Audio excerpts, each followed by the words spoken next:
Sitting on the ferry boat that was taking her from San Francisco to the east side of Alcatraz Island, Kim Houlihan contemplated whether she should or shouldn't jump into the murky, icy cold October water. I was really excited at first, but then I got really scared because I went to San Francisco to Aquatic Park to practice swimming in the bay, and the water is extremely murky, and it really scared me that I couldn't see what was under me, and it freaked me out, and it set me back for like a month and a half. But I got over it a week before the race. The swim from Alcatraz to the bay alone is quite some distance, but the water makes it even more challenging. It's a mile and a half, but because of the currents and everything and all the zigzagging that you tend to do, it turns out being more. As soon as she jumped into the water, Kim was kicked in the face by another swimmer who couldn't see around them because of the murkiness of the water, but a kick in the face was the least of her problems. About 100 feet away from the finish line, Kim got a cramp in her leg. After the pain went away, she started noticing the actual beauty of the setting around her.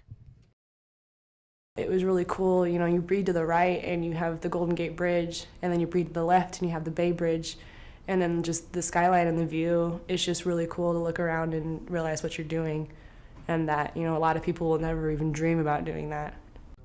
Kim finished the race in 56 minutes. She was in the middle between the fastest and the slowest person. I was swimming and I thought I was doing so good, and then all of a sudden, you know, my chest got really tight and it got really hard to breathe, and I started swallowing a lot more water, and I kind of panicked a little bit because, you know, I was just like, am I not going to finish? Am I going to drown? Like, am I going to have to be carried in by a canoe and be embarrassed? And I was just really worried, but it took a lot to kind of just calm myself down and get my breathing back to normal, and then just kind of man up and just finish the race.